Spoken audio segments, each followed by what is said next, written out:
प्रधानमंत्री ने की नेशनल डिजिटल हेल्थ मिशन की घोषणा। डिजिटलाइज्ड होगा भारतीयों का स्वास्थ्य, सभी तक स्वास्थ्य सुविधा पहुंचाना है मकसद। लड़कियों के लिए शादी की न्यूनतम उम्र पर शुरू हुआ मंथन। स्वतंत्रता दिवस के मौके पर देश को संबोधित करते हुए प्रधानमंत्री ने इस बाबत दी जानकारी। लड़के लड़कियों की शादी की न्यूनतम उम्र में अंतर से समानता के अधिकार पर लगता है प्रश्नवाचक चिन्ह। जारी हुई राष्ट्रीय वित्तीय साक्षरता नीति। स्कूल कॉलेज जैसे संस्थानों के सिलेबस में ऐड होगा वित्तीय शिक्षा से जुड़ा विषय। नीति में 5C अप्रोच पर दिया गया है जोर। Digital quality of life index 2020 जारी। इंडेक्स में भारत सहित 85 देश शामिल। इंटरनेट अफोर्डेबिलिटी के मामले में भारत ने हासिल की है 9वीं रैंक। और भारतीय शास्त्रीय संगीत की दुनिया में जानी मानी हस्ती रहे पंडित जसराज ने दुनिया को कहा अलविदा। संगीत की दुनिया में किए गए अपने इनोवेशंस के लिए पंडित जी को मिली ख्याति। खगोल की दुनिया में भी अपने नाम की छाप छोड़ी।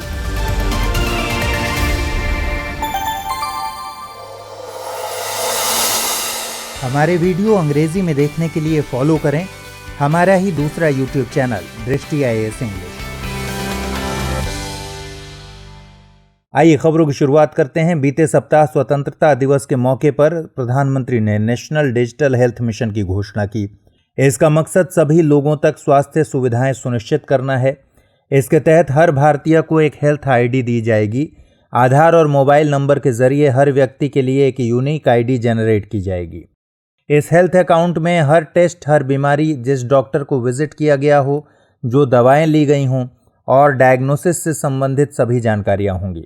मरीज चाहे नई जगह शिफ्ट हो या नए डॉक्टर को विजिट करे, ये सारी जानकारियां कहीं से भी एक्सेस की जा सकती हैं। साथ ही डॉक्टर्स मेडिकल हिस्ट्री के आधार पर मरीज को ट्रीट कर सकेंगे।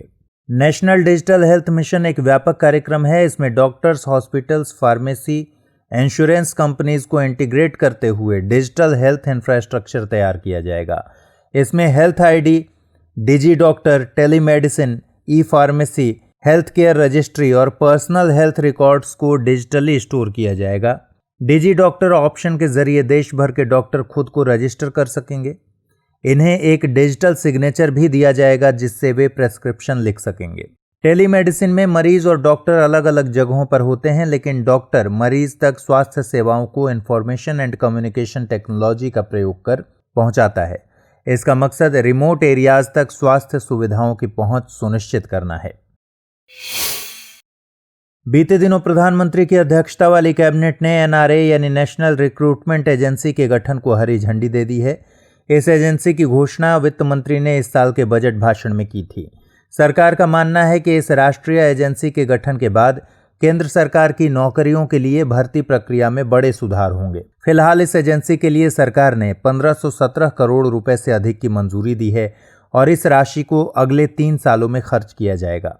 यह एजेंसी एक मल्टी एजेंसी बॉडी होगी, यानी जो काम कई एजेंसीज अलग अलग करती थीं, वह काम अब NRA करेगी। NRA ग्रुप B और ग्रुप C गैर तकनीकी पदों के लिए एक CET यानी कॉमन एलिजिबिलिटी टेस्ट लेगी, जिसके जरिए अभ्यर्थियों की छंटनी की जाएगी।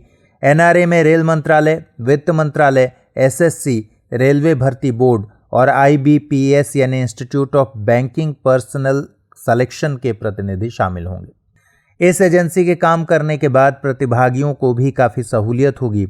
वर्तमान में कैंडिडेट्स को अलग अलग पदों के लिए अलग से परीक्षा में शामिल होना पड़ता है। ये परीक्षाएं अलग अलग एजेंसीज कराती हैं, जबकि इन पदों के लिए योग्यताएं कमोबेश एक जैसी ही मांगी जाती हैं। इन परीक्षाओं में शामिल होने के लिए स्टूडेंट्स को अलग अलग एजेंसी को शुल्क देना होता है और लंबी लंबी यात्राएं भी करनी पड़ती हैं। इससे न केवल स्टूडेंट्स पर वित्तीय बोझ बढ़ता है, बल्कि एजेंसीज के सामने भी कई बार खर्च और लॉ एंड ऑर्डर की दिक्कतें आती हैं। क्योंकि यह एजेंसी एक CET लेगी, जिससे विद्यार्थियों को एक ही बार परीक्षा में शामिल होना होगा। इस कारण वे एक ही बार में सभी पदों या कुछ पदों के लिए अप्लाई कर सकेंगे। देश के दूर दराज के इलाकों से आने वाले विद्यार्थियों को दिक्कतों का सामना न करना पड़े और वे परीक्षा से वंचित न रह जाएं, इसके लिए देश के हर जिले में परीक्षा केंद्र बनाए जाएंगे। सरकार इस बात पर भी फोकस करेगी कि देश के 117 महत्वाकांक्षी जिलों में परीक्षा संचालित करने के लिहाज से इंफ्रास्ट्रक्चर तैयार किया जाए। इन सारी सुविधाओं के बाद ग्रामीण क्षेत्रों से आने वाले अभ्यर्थियों, खासकर महिला अभ्यर्थियों को आसानी होगी। स्टूडेंट्स को एक और सुविधा दी जाएगी कि वे खुद को एक कॉमन पोर्टल पर रजिस्टर कर सकेंगे और परीक्षा केंद्र का भी चयन कर सकेंगे। नए नियमों के मुताबिक कैंडिडेट्स को सीईटी में एक स्कोर दिया जाएगा जो कि रिजल्ट घोषित होने के बाद अगले 3 सालों तक वैलिड रहेगा। इसके अलावा अधिकतम आयु सीमा तक उन पर कॉमन टेस्ट में शामिल होने के लिए नंबर ऑफ अटेम्प्ट्स का बंधन भी नहीं रहेगा। एनआरए 3 स्तरों यानी स्नातक, 12वीं और 10वीं के लिए अलग अलग सीईटी लेगा। ये टेस्ट उन गैर तकनीकी पदों के लिए होंगे जिन पर आरआरबी, एसएससी और आईबीपीएस भर्ती करता है। इसके अलावा यह सीईटी कई भाषाओं में लिया जाएगा। इससे देश के अलग अलग क्षेत्रों से आने वाले अभ्यर्थियों को सुविधा होगी और उनके पास भी चयनित होने का बेहतर मौका होगा। बीते दिनों असम एकॉर्ड के क्लॉज 6 पर बनी समिति की रिपोर्ट के मुख्य बिंदुओं को समिति के 4 सदस्यों द्वारा प्रेस के सामने रखा गया। समिति ने यह रिपोर्ट राज्य सरकार को फरवरी में ही सौंप दी थी। इस रिपोर्ट में असमिया होने के लिए एक परिभाषा का प्रस्ताव किया गया है। दरअसल नागरिकता संशोधन अधिनियम 2019 के खिलाफ व्यापक विरोध की वजह से गृह मंत्रालय ने विप्लव कुमार शर्मा की अध्यक्षता में इस 14 सदस्यीय समिति की स्थापना की थी। रिपोर्ट के मुताबिक 1 जनवरी 1951 को या इससे पहले से असम में रह रही सभी स्थानीय जनजाति, स्थानीय समुदाय के साथ साथ असम में बाहर से आकर बसे भारतीय नागरिकों और उनके वंशजों को असमिया माना गया है। इसके अलावा रिपोर्ट में संसद, राज्य विधानसभा, स्थानीय निकायों और सरकारी नौकरियों में असमिया लोगों के लिए आरक्षण की मांग की गई है। इसमें असम के लिए विधान परिषद बनाने की भी सिफारिश की गई है जिसकी सभी सीटें असमिया लोगों के लिए आरक्षित होंगी। बाहरी लोगों के आवागमन को नियंत्रित करने के लिए रिपोर्ट में असम के लिए इनर लाइन परमिट व्यवस्था लाने की सिफारिश की गई है। 1985 में भारत सरकार, असम राज्य सरकार और असम आंदोलन के नेताओं के बीच एक त्रिपक्षीय समझौता हुआ था जिसे असम एकॉर्ड कहते हैं। समझौते के बाद ऑल असम स्टूडेंट्स यूनियन द्वारा 6 साल से चल रहे आंदोलन की समाप्ति हुई थी। इस आंदोलन की मुख्य मांग असम के अवैध प्रवासियों की पहचान और निर्वासन थी। समझौते में 24 मार्च 1971 की मध्य रात्रि को असम का निवासी होने का कट ऑफ डेट निर्धारित किया गया था। हालांकि आंदोलन में 1951 को कट ऑफ बनाने की मांग की गई थी। गौरतलब है कि असम एकॉर्ड का क्लॉज 6 असमिया लोगों की सांस्कृतिक, सामाजिक, भाषाई पहचान और उनकी विरासत की रक्षा और संरक्षण के लिए सरकार द्वारा संवैधानिक, विधायी और प्रशासनिक सुरक्षा दिए जाने का प्रावधान करता है। बीते दिनों अरुणाचल प्रदेश में विभिन्न राजनीतिक दलों और सामुदायिक समूहों ने राज्य को संविधान की 6ठी अनुसूची या अनुच्छेद 371A के दायरे में लाने की मांग रखी है। वर्तमान में 6ठी अनुसूची असम, मेघालय, मिजोरम और त्रिपुरा में 10 स्वायत्त जिला परिषदों में लागू है। वहीं अनुच्छेद 371A नागालैंड को विशेष दर्जा देता है। संविधान की 6ठी अनुसूची में जनजातीय लोगों के अधिकारों की रक्षा के लिए जनजातीय क्षेत्रों के प्रशासन का प्रावधान है। दरअसल इन राज्यों में जनजातियों ने अन्य लोगों के जीवन और तरीकों को पूरी तरह अपनाया नहीं है। 6ठी अनुसूची क्षेत्र में जनजातीय क्षेत्रों को स्वायत्त जिलों के रूप में गठित किया गया है। इन स्वायत्त जिलों को राज्य विधानमंडल के भीतर स्वायत्तता प्राप्त होती है। वर्तमान में इस अनुसूची में असम, मेघालय और मिजोरम के लिए 3-3 और त्रिपुरा के लिए 1 स्वायत्त जिला रखा गया है। अनुसूची के मुताबिक अगर किसी स्वायत्त जिले में 1 से अधिक भिन्न जनजाति के लोग हैं तो उस जिले में एक अलग स्वायत्त क्षेत्रीय परिषद भी हो सकती है। आदिवासियों को स्वायत्त क्षेत्रीय परिषद और स्वायत्त जिला परिषदों के माध्यम से विधायी और कार्यकारी शक्तियों का प्रयोग करने की स्वतंत्रता दी गई है। इसके तहत वे भूमि, वन, मत्स्य, सामाजिक सुरक्षा जैसे मामलों पर राज्यपाल के अनुमोदन के साथ कानून बना सकते हैं। संसद और राज्य विधानसभाओं द्वारा पारित अधिनियमों को इन क्षेत्रों में तब तक लागू नहीं किया जा सकता जब तक कि राष्ट्रपति या राज्यपाल उसे अनुमोदन नहीं देते हैं। हाल ही में स्वच्छ सर्वेक्षण 2020 के परिणाम जारी किए गए। यह राष्ट्रीय स्वच्छता सर्वे का 5वां संस्करण था। ये दुनिया का सबसे बड़ा क्लीनलीनेस सर्वे है। इसमें 4242 शहरों को कवर किया गया है। इंदौर लगातार चौथी बार पहले स्थान पर काबिज है। वहीं सूरत दूसरे और नवी मुंबई तीसरे स्थान पर हैं। 100 से अधिक शहरी स्थानीय निकायों वाले राज्यों की सूची में छत्तीसगढ़ को सबसे स्वच्छ राज्य का दर्जा मिला है। वहीं छत्तीसगढ़ के ही अंबिकापुर को 1 से 3 लाख जनसंख्या वाले छोटे शहरों की सूची में पहला स्थान मिला है। 100 से कम शहरी स्थानीय निकायों वाले राज्यों की सूची में झारखंड अव्वल रहा है। वाराणसी ने सबसे स्वच्छ गंगा टाउन का खिताब हासिल किया है। इस कैटेगरी को पिछले साल ही शामिल किया गया था। जालंधर को सबसे स्वच्छ कैंटोनमेंट बोर्ड का दर्जा मिला है। इसके अलावा नई दिल्ली को सबसे स्वच्छ राजधानी शहर का दर्जा मिला है। आपको बता दें कि ये परिणाम आवास और शहरी मामलों के मंत्रालय द्वारा जारी किए गए हैं। मंत्रालय के मुताबिक अंतिम परिणाम में स्वच्छ सर्वेक्षण लीग असेसमेंट को 25% का वेटेज दिया गया है। स्वच्छ भारत मिशन शहरी में सहयोगी संस्थाओं के तौर पर USAID यानी United states agency for international development, bill and Melinda Gates foundation और गूगल शामिल हैं। बीते दिनों सुप्रीम कोर्ट ने PM केयर्स फंड से संबंधित याचिका पर अपना निर्णय दिया है। निर्णय के मुताबिक इस फंड की धनराशि को NDRF यानी राष्ट्रीय आपदा प्रतिक्रिया कोष में जमा करने की जरूरत नहीं है और न ही PM केयर्स फंड की ऑडिटिंग CAG द्वारा किए जाने की जरूरत है। सुप्रीम कोर्ट ने PM केयर्स फंड को NDRF से पूरी तरह से अलग माना है। कोर्ट ने PM केयर्स फंड को एक पब्लिक चैरिटेबल ट्रस्ट बताया है, जिसे पंजीकरण अधिनियम 1908 के तहत पंजीकृत किया गया है। कोर्ट के मुताबिक ट्रस्ट को कोई बजटीय सहायता या कोई सरकारी धन प्राप्त नहीं होता है, जबकि आपदा प्रबंधन अधिनियम 2005 की धारा 46 के तहत गठित NDRF को केंद्रीय और राज्य बजट से धन आवंटित किया जाता है। इसलिए कोर्ट का मानना है कि CAG PM केयर्स फंड की ऑडिटिंग करने का अधिकारी नहीं है। हालांकि फंड का ऑडिट एक स्वतंत्र ऑडिटर द्वारा किया जाएगा। इसके अलावा कोर्ट ने कोविड-19 स्थिति से निपटने के लिए सरकार को आपदा प्रबंधन अधिनियम के तहत नई राष्ट्रीय आपदा प्रबंधन योजना बनाने के लिए निर्देश देने के अनुरोध को भी खारिज कर दिया है। आपको बता दें कि कोविड-19 महामारी की वजह से पैदा हुई किसी भी प्रकार की आपातकालीन या संकटपूर्ण स्थिति से निपटने के लिए PM केयर्स यानी prime minister citizen assistance and relief in emergency situations fund बनाया गया था। संपत्ति में बेटियों के अधिकार के बाद महिला सशक्तिकरण की दिशा में एक और फैसला देखने को मिल सकता है। बीते 15 अगस्त को 74वें स्वतंत्रता दिवस के मौके पर प्रधानमंत्री ने अपने भाषण में लड़कियों के लिए शादी की न्यूनतम उम्र पर विचार करने की बात कही थी। दरअसल केंद्र सरकार ने इस विषय पर एक समिति गठित की है। समिति की रिपोर्ट आने के बाद इस पर निर्णय लिया जाएगा। महिला एवं बाल विकास मंत्रालय ने जया जेटली की अध्यक्षता में एक समिति का गठन किया है। समिति शादी की उम्र और मदरहुड के बीच संबंध का अध्ययन करेगी। समिति कई तरह के पैरामीटर्स के अध्ययन के बाद लड़कियों के लिए शादी की न्यूनतम आयु बढ़ाने की संभावनाओं का अध्ययन करेगी। अभी कानून के मुताबिक लड़के और लड़की की शादी की उम्र आयु क्रमशः 21 और 18 साल निर्धारित है। शादी की न्यूनतम आयु एज ऑफ मेजॉरिटी यानी वयस्क होने की उम्र से अलग है। इंडियन मेजॉरिटी एक्ट 1875 के मुताबिक 18 साल की उम्र के व्यक्ति को वयस्क माना जाएगा। यहाँ पर उम्र को जेंडर न्यूट्रल रखा गया है।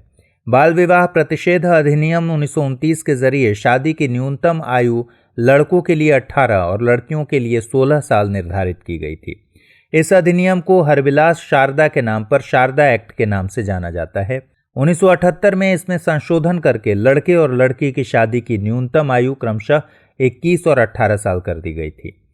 जानकारों का मानना है कि महिला और पुरुष के लिए शादी की अलग अलग न्यूनतम आयु समानता के अधिकार का भी उल्लंघन है। साथ ही इससे महिलाओं के शिक्षा और कार्यबल में शामिल होने के अवसर भी सीमित होते हैं। हाल ही में RBI ने NSFE यानी national strategy for financial education 2020-25 जारी की है। देश में वित्तीय शिक्षा के प्रसार के लिए इस डॉक्यूमेंट में RBI ने 5C अप्रोच तैयार किया है। इससे पहले भी 2013 से 18 की अवधि के लिए NSFE जारी की गई थी। वित्तीय शिक्षा के लिए राष्ट्रीय केंद्र ने इस रणनीति को तैयार किया है। इसके लिए दूसरी और भी संस्थाओं से सलाह मशविरा किया गया है। RBI जैसी वित्त नियामक संस्थाएं, भारत सरकार का वित्तीय सेवा विभाग आदि इसमें शामिल हैं। इस रणनीति में स्कूलों, कॉलेजों और प्रशिक्षण संस्थाओं के पाठ्यक्रम में वित्तीय शिक्षा के लिहाज से जरूरी कंटेंट जोड़ने पर बल दिया गया है। वहीं उन मध्यस्थों की कैपेसिटी बिल्डिंग पर भी फोकस किया गया है, जो वित्तीय सेवाएं मुहैया कराते हैं और वित्तीय साक्षरता में उनकी बड़ी भूमिका हो सकती है। भारत में लोगों की वित्तीय खुशहाली के लिए इस डॉक्यूमेंट में मल्टी स्टेक होल्डर अप्रोच को अपनाने की सिफारिश की गई है। इस राष्ट्रीय रणनीति में जिस 5C अप्रोच की बात कही गई है उसमें शामिल हैं कंटेंट, कैपेसिटी, कम्युनिटी, कम्युनिकेशन और कोलैबोरेशन। कंटेंट यानी स्कूली बच्चों, अध्यापकों, युवाओं, महिलाओं आदि के लिए वित्तीय साक्षरता से जुड़ी विषय वस्तु। कैपेसिटी का मतलब मध्यस्थों में क्षमता निर्माण करना और वित्तीय शिक्षा प्रदाताओं के लिए आचार संहिता विकसित करना। कम्युनिटी यानी वित्तीय साक्षरता के सतत प्रसार के लिए कम्युनिटी लेड अप्रोच विकसित करना। कम्युनिकेशन का मतलब वित्तीय शिक्षा के प्रसार के लिए तकनीकी, मीडिया चैनल्स और दूसरे इनोवेटिव कम्युनिकेशन तरीकों का इस्तेमाल करना। और कोलैबोरेशन यानी एक सूचना डैशबोर्ड तैयार करना और स्कूली पाठ्यक्रम में फाइनेंशियल एजुकेशन कंटेंट को जोड़ना इत्यादि। सरकार ने पार्शियल क्रेडिट गारंटी स्कीम 2.0 के दायरे को बढ़ा दिया है। इसके तहत योजना की अवधि व बॉन्ड और वाणिज्यिक पत्रों यानी कमर्शियल पेपर्स की खरीद के नियमों में बदलाव किया गया है। इससे सरकारी बैंकों के NBFC यानी गैर बैंकिंग वित्तीय कंपनियों, HFC यानी आवास वित्त कंपनियों और MFI यानी माइक्रो फाइनेंस कंपनियों के बॉन्ड और कमर्शियल पेपर्स खरीदने के नियमों में लचीलापन आएगा। आपको बता दें कि पार्शियल क्रेडिट गारंटी स्कीम 2.0 यानी PCGS 2.0 को आत्मनिर्भर भारत अभियान के एक हिस्से के तौर पर 20 मई 2020 को शुरू किया गया था। इसके तहत सरकारी बैंकों को बॉन्ड या कमर्शियल पेपर्स की खरीद के लिए पोर्टफोलियो गारंटी दिए जाने का प्रावधान है। यह गारंटी NBFCs, HFSCs और MFIs द्वारा जारी किए गए AA या उससे नीचे की रेटिंग वाले बॉन्ड या कमर्शियल पेपर्स के लिए दी गई है। इस स्कीम के तहत 45,000 करोड़ रुपए तक के बॉन्ड या कमर्शियल पेपर्स खरीदने की योजना है। अब तक की प्रगति को देखते हुए कुछ संशोधन किए गए हैं। पहला यह कि पोर्टफोलियो बनाने के लिए अतिरिक्त 3 महीने का समय दिया गया है। अब 19 नवंबर 2020 तक वितरित की गई वास्तविक राशि के आधार पर पोर्टफोलियो को निश्चित स्वरूप दिया जाएगा। इसके बाद ही गारंटी प्रभाव में आएगी। और दूसरे संशोधन में सरकार ने योजना के तहत सरकारी बैंकों को AA और उससे कम रेटिंग वाले बॉन्ड और कमर्शियल पेपर्स में कुल निवेश का 50% तक निवेश करने की अनुमति दी है। इससे पहले यह सीमा 25% थी। बीते दिनों UNEP यानी यूनाइटेड नेशंस एनवायरनमेंट प्रोग्राम ने एक रिपोर्ट जारी की जिसमें केन्या के तट पर सी ग्रास को लेकर गंभीर खतरे की चेतावनी दी गई है। सी ग्रास को फिशिंग ट्रॉलर्स, सी वीड फार्मिंग और पर्यटन से नुकसान पहुंच रहा है। अपने नाम के मुताबिक सी ग्रास वास्तव में घास नहीं होती, बल्कि ये फ्लावरिंग मरीन प्लांट्स हैं। स्थलीय पौधों की तरह सी ग्रास भी ऑक्सीजन का उत्पादन करती हैं। ये समुद्रों में मीडोज यानी घास के मैदान बनाती हैं। ये मीडोज अवसादों को रोकते हैं और पानी को साफ करते हैं, साथ ही कार्बन सिंक के तौर पर काम भी करते हैं। सी ग्रास व्यावसायिक तौर पर महत्वपूर्ण मछलियों के खाने और रहने का ठिकाना है। इस तरह यह तट के पास बसे समुदायों की आजीविका के लिए भी जरूरी है। इसके अलावा ये कई स्पीशीज मसलन डुगोंग, सी टर्टल और सी हॉर्स के लिए भी जरूरी हैं। आपको बता दें कि डुगोंग को सी काऊ के नाम से जाना जाता है। ये मरीन मैमल हैं, वहीं सी हॉर्स एक मछली है। सी ग्रास की मौजूदगी अंटार्कटिका महाद्वीप के अलावा सभी महाद्वीपों में है। हाल ही में मॉरिशस के दक्षिण पूर्वी तट पर जापान के एक जहाज के कोरल रीफ से टकराने की वजह से ऑयल स्पिलिंग हो गई। इससे हिंद महासागर में लगभग 1000 टन से अधिक तेल का रिसाव हुआ है। इस रिसाव से मॉरिशस की प्रवाल भित्तियां, समुद्र तट और लैगून बुरी तरह प्रभावित हुए हैं। तेल फैलने से न केवल मॉरिशस के समुद्र तट की पारिस्थितिकी बल्कि हिंद महासागर में समुद्री जीवन को भी खतरा है। आपको बता दें कि पर्यावरण में कच्चे तेल, गैसोलीन, ईंधन या अन्य तेल उत्पादों के अनियंत्रित रिलीज को तेल रिसाव कहते हैं। तेल रिसाव भूमि, वायु और पानी तीनों को प्रदूषित कर सकता है। हालांकि इसका उपयोग ज्यादातर समुद्र में तेल फैलने के लिए किया जाता है, जिसने एक प्रमुख पर्यावरणीय समस्या का रूप धारण कर लिया है। वर्तमान में कॉन्टिनेंटल शेल्फ्स यानी महाद्वीपीय मग्न तट पर इंटेंसिफाइड पेट्रोलियम एक्सप्लोरेशन और प्रोडक्शन और जहाज़ों में बड़ी मात्रा में तेलों के परिवहन के कारण इस तरह की दुर्घटनाएं बढ़ती जा रही हैं।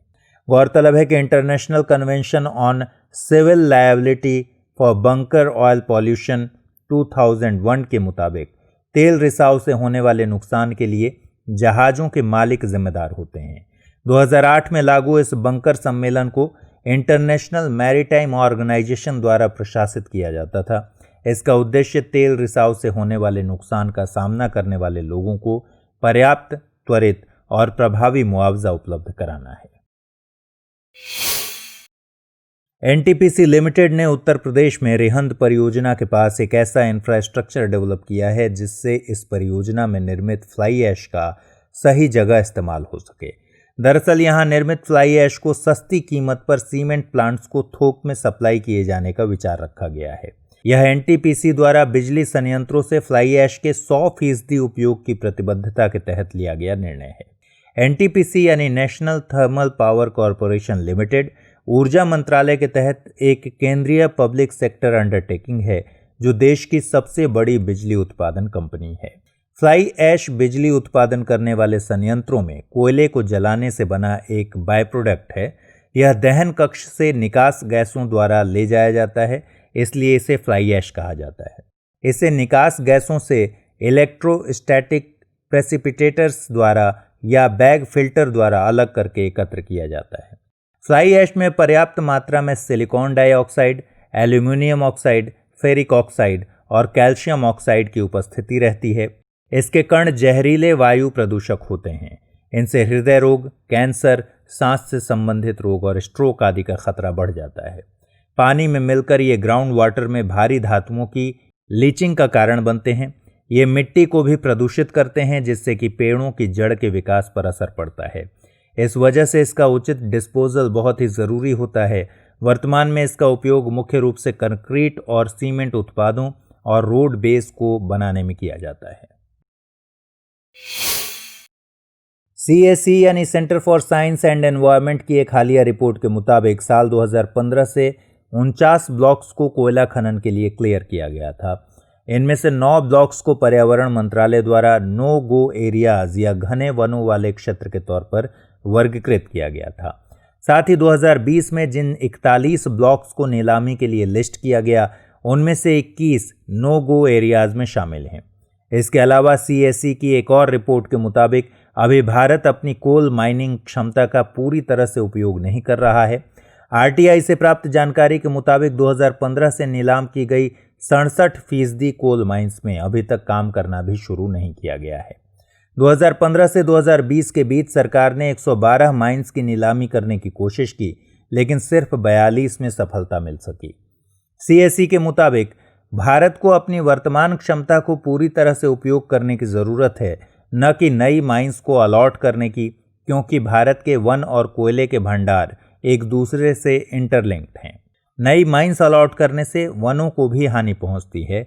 आपको बता दें कि पर्यावरण मंत्रालय के मुताबिक ऐसे कोल ब्लॉक्स जहां पर 10% से ज़्यादा वेटेड फॉरेस्ट कवर है या 30% से अधिक ग्रॉस फॉरेस्ट कवर है, उन्हें नो गो कैटेगरी में, वहीं अगर ये दोनों कंडीशन लागू नहीं होती हैं तो उन्हें गो कैटेगरी में रखा जाता है।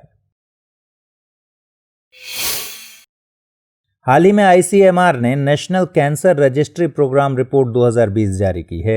रिपोर्ट के मुताबिक साल 2020 में भारत में कैंसर के 13.9 लाख मामले होंगे, जबकि 2025 में स्थिति और बिगड़ सकती है और यह आंकड़ा 15.7 लाख तक पहुंच सकता है। रिपोर्ट में बताया गया है कि 2020 में कैंसर के जितने मामले होंगे उनमें 27.1% तंबाकू से संबंधित हो सकते हैं।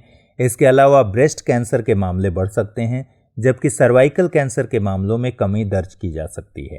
हालिया रिपोर्ट से यह भी पता चलता है कि पुरुषों में फेफड़ों, मुंह, आमाशय और भोज नलिका यानी ओएसोफेगस से जुड़े कैंसर कॉमन हैं, जबकि महिलाओं में ब्रेस्ट कैंसर और गर्भाशय ग्रीवा यानी सर्विक्स यूटेरी कैंसर की शिकायत ज़्यादा है। इस रिपोर्ट में क्षेत्रवार भी कैंसर के मामलों को दर्शाया गया है।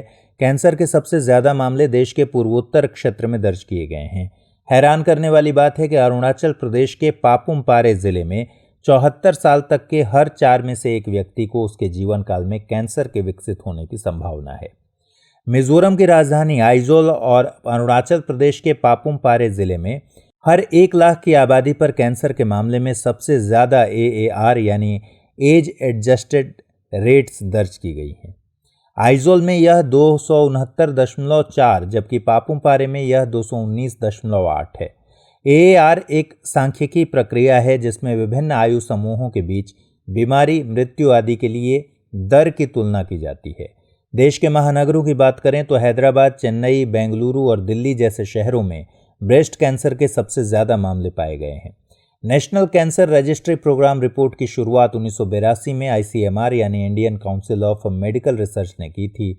इसका मकसद कैंसर के बोझ, उसके प्रारूप और वितरण पर साक्ष्य इकट्ठे करना है। बीते दिनों BRICS anti drug working group के चौथे सत्र का आयोजन किया गया। वीडियो कॉन्फ्रेंस के माध्यम से आयोजित इस सत्र की अध्यक्षता रूस ने की। इस सत्र में चर्चा का मुख्य बिंदु ड्रग ट्रैफिकिंग की रियल टाइम जानकारी को सदस्य देशों के बीच साझा करने और समुद्री मार्गों के जरिए बढ़ती नशीली दवाओं की तस्करी पर अंकुश लगाने की आवश्यकता रहा। ड्रग तस्करी में डार्क नेट और अन्य उन्नत तकनीकों के दुरुपयोग पर भी बैठक के दौरान चर्चा की गई।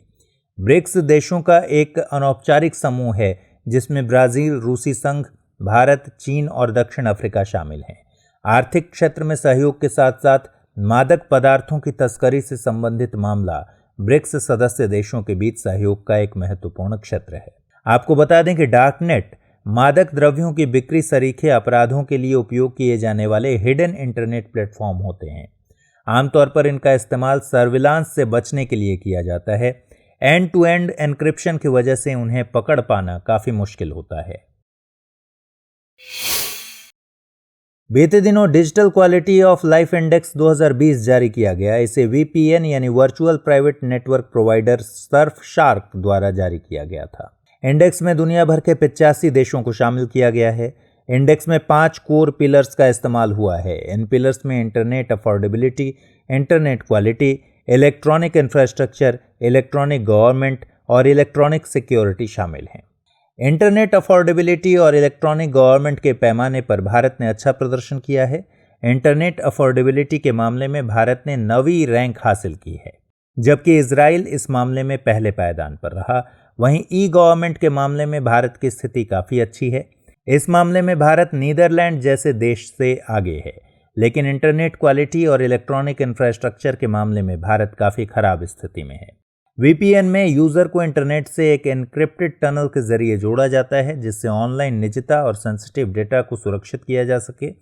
अगर आप पब्लिक वाईफाई यूज कर रहे हैं, मसलन रेलवे स्टेशन या एयरपोर्ट पर, तो इसके जरिए निजी सूचनाओं को सुरक्षित किया जा सकता है। इससे IP एड्रेस को भी छिपाया जा सकता है जिससे आप सुरक्षित ब्राउजिंग कर सकें।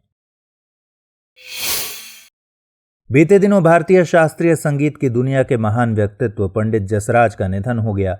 गायन शैली के मेवाती घराने से ताल्लुक रखने वाले पंडित जसराज का जन्म 1930 में वर्तमान हरियाणा में हुआ था। हालांकि उन्होंने आगरा और मेवाती घराने के कई संगीतकारों से संगीत सीखा। उन्हें भारतीय संगीत में जसरंगी की अवधारणा देने के लिए जाना जाता है। जसरंगी में जुगलबंदी करते हुए महिला और पुरुष गायकों द्वारा एक ही समय में 2 रागों को अलग अलग पिच पर गाया जाता है। दरअसल जुगलबंदी एक प्राचीन कला रूप है। यह भारतीय शास्त्रीय संगीत की कर्नाटक और हिंदुस्तानी दोनों विधाओं में ही प्रचलित है। पंडित जसराज ने भारतीय धार्मिक संगीत मसलन हवेली संगीत और भजन को शास्त्रीय संगीत में शामिल किया। आपको बता दें कि पिछले साल मंगल और बृहस्पति ग्रह की कक्षाओं के बीच स्थित एक माइनर प्लैनेट का नाम पंडित जसराज के नाम पर रखा गया था। इंटरनेशनल एस्ट्रोनॉमिकल यूनिट यानी IAU ने साल 2006 में खोजे गए 2006 VP32 को पंडित जसराज नाम दिया था। माइनर प्लैनेट ग्रहों की तुलना में छोटे होते हैं। ये सूर्य का चक्कर लगाते हैं लेकिन स्फेरिकल शेप में नहीं होते। आइए अब मैप सेक्शन पर डालते हैं नजर। आइए बात करते हैं फ्रांस की। पश्चिमी यूरोप में स्थित फ्रांस अपनी स्थलीय सीमा Belgium, Luxembourg, Germany, Switzerland, Italy, Monaco, Spain और अंडोरा से साझा करता है। फ्रांस के उत्तर पश्चिम में इंग्लिश चैनल, पश्चिम में बे ऑफ बिस्के और दक्षिण में भूमध्य सागर स्थित है।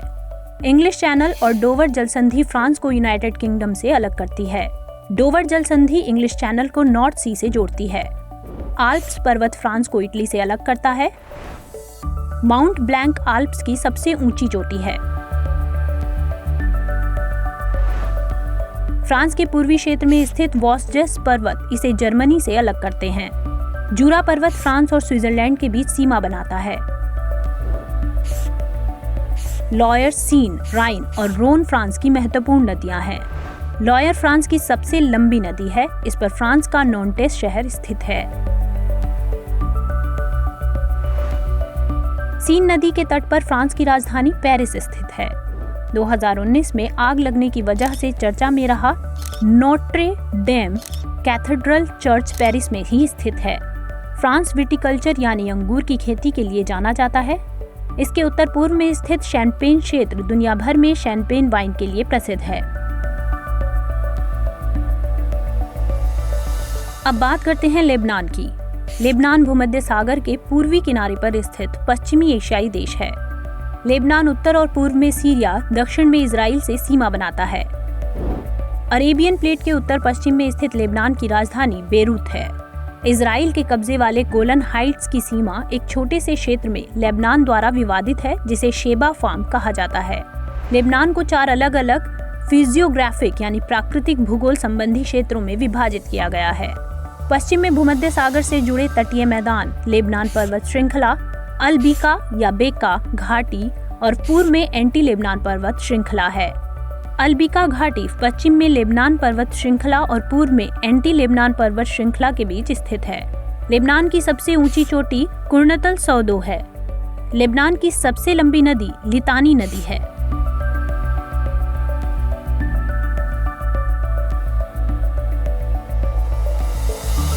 आज हम आपको इजराइल के मैप के साथ छोड़ रहे हैं। यूएई के साथ ऐतिहासिक समझौते के चलते इजराइल चर्चा में है। आपको इजराइल के साथ सीमा साझा करने वाले देशों के नाम कमेंट सेक्शन में बताने हैं। अगले बुलेटिन में इससे जुड़ी अन्य जरूरी बातों से रूबरू करवाएंगे।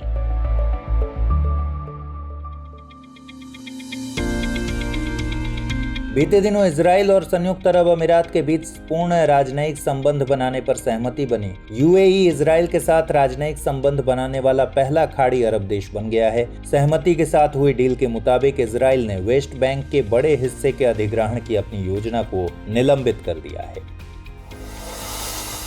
हाल ही में किंगडम ऑफ टोंगा ने इंटरनेशनल लेबर ऑर्गेनाइजेशन के convention on worst forms of child labour को रेटिफाई कर दिया है। इसके बाद कन्वेंशन नंबर 182 के रूप में प्रसिद्ध इस कन्वेंशन को यूनिवर्सल रेटिफिकेशन मिल गया है। कन्वेंशन को 1999 में आईएलओ सदस्य देशों की बैठक द्वारा अपनाया गया था। इसका मकसद बच्चों को बाल श्रम के सबसे बुरे रूपों से बचाना है। इसमें गुलामी, वेश्यावृत्ति, तस्करी, सशस्त्र संघर्ष में बच्चों की तैनाती आदि शामिल है। बीते दिनों Indian coast guard offshore patrol vessel Sarthak को लॉन्च किया गया। सार्थक 5 ऑफशोर पेट्रोल वेसल की श्रृंखला में से चौथा है। इसे मेक इन इंडिया के दृष्टिकोण के अनुरूप मेसर्स गोवा शिपयार्ड लिमिटेड द्वारा स्वदेशी रूप से डिजाइन और निर्मित किया गया है। यह जहाज अत्याधुनिक नेविगेशन और संचार उपकरण, सेंसर और मशीनरी से सुसज्जित है। Council of scientific and industrial research ने मेगा लैब विकसित करने की शुरुआत की है। इससे कोविड-19 परीक्षण की गति और एक्यूरेसी को बढ़ाया जा सकेगा। इसमें नेक्स्ट जनरेशन सीक्वेंसिंग मशीन का उपयोग किया जाएगा। नेक्स्ट जनरेशन सीक्वेंसिंग मशीन एक बार में 1500 से 3000 वायरल जीनोम सीक्वेंस करने में सक्षम है। इस वजह से इस मशीन से परीक्षणों की एक्यूरेसी 97.53% है। गौरतलब है कि अब तक कोविड-19 के 3000 से भी ज्यादा तरह के सीक्वेंस मनुष्यों में मिल चुके हैं। बीते दिनों जनजातीय मामलों के मंत्रालय द्वारा कई पहलों की घोषणा की गई। इसमें जनजातीय स्वास्थ्य और पोषण पोर्टल स्वास्थ्य और पोषण पर ई-न्यूज़लेटर अलेख शामिल हैं। इसके अलावा राष्ट्रीय प्रवासी पोर्टल और राष्ट्रीय जनजातीय फेलोशिप पोर्टल का उद्घाटन भी किया गया। स्वास्थ्य पोर्टल भारत की जनजातीय आबादी की स्वास्थ्य और पोषण संबंधी जानकारी को एक ही प्लेटफॉर्म पर उपलब्ध कराएगा। हाल ही में भारत ने मालदीव के लिए $500 मिलियन पैकेज की घोषणा की है। यह GMCP यानी ग्रेटर माले कनेक्टिविटी प्रोजेक्ट में मालदीव की सहायता के लिए है। GMCP राजधानी माले को 3 पड़ोसी द्वीपों से जोड़ने के लिए मालदीव की अब तक की सबसे बड़ी इंफ्रास्ट्रक्चर परियोजना है। GMCP के कार्यान्वयन के लिए $100 मिलियन का अनुदान और $400 मिलियन की लाइन ऑफ क्रेडिट दी जाएगी। GMCP के अलावा भारत और मालदीव के बीच हुई बैठक में हवाई संपर्क बढ़ाने के लिए एयर बबल, सीधी नौका सेवा, दूरसंचार कनेक्टिविटी के लिए एक सबमरीन केबल की पहल पर भी समझौता किया गया। माली के राष्ट्रपति इब्राहिम बाउबकर कीता ने अपने पद से इस्तीफा दे दिया। दरअसल यह इस्तीफा सैन्य तख्ता पलट का परिणाम है। पश्चिमी अफ्रीकी देश माली एक लैंडलॉक्ड देश है। इसकी राजधानी बमैको है। क्षेत्रफल की दृष्टि से यह अफ्रीका का 8वां सबसे बड़ा देश है। काफी समय से माली में जिहादी उग्रवाद और विरोध प्रदर्शन का माहौल बना हुआ है। अमेरिका के कैलिफोर्निया के डेथ वैली नेशनल पार्क में पृथ्वी पर अब तक का सबसे ज्यादा तापमान दर्ज किया गया। यहाँ का तापमान 130 डिग्री फ़ारेनहाइट या 54.4 डिग्री सेल्सियस रहा। इससे पहले 2013 में डेथ वैली में ही पृथ्वी पर उच्चतम तापमान 129.2 डिग्री फ़ारेनहाइट या 54 डिग्री सेल्सियस दर्ज किया गया था। अखिल भारतीय आयुर्वेद संस्थान और दिल्ली पुलिस के बीच एक समझौता ज्ञापन पर हस्ताक्षर किया गया। समझौते के मुताबिक दिल्ली पुलिस की आवासीय कॉलोनियों में Ayurveda, preventive and promotive health care सेवाओं का विस्तार किया जाएगा। आयुष मंत्रालय द्वारा समर्थित ये सेवाएं धन्वंतरी रथ और पुलिस वेलनेस सेंटर के जरिए प्रदान की जानी हैं।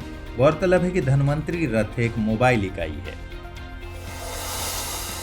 रक्षा मंत्री श्री राजनाथ सिंह ने एक ऑनलाइन वेबिनार के माध्यम से NIIO यानी नौसेना नवाचार और स्वदेशीकरण संगठन का शुभारंभ किया। NIIO 3 स्तरीय संगठन है। इसमें NTAC यानी नेवल टेक्नोलॉजी एक्सेलरेशन काउंसिल नवाचार और स्वदेशीकरण के पहलुओं को एक साथ लाएगा और शीर्ष स्तर के निर्देश प्रदान करेगा। NTAC के तहत ही एक कार्य समूह परियोजनाओं को लागू करेगा, जबकि उभरती हुई विघटनकारी प्रौद्योगिकी को तुरंत शामिल करने में TDAC यानी टेक्नोलॉजी डेवलपमेंट एक्सेलरेशन सेल काम करेगा।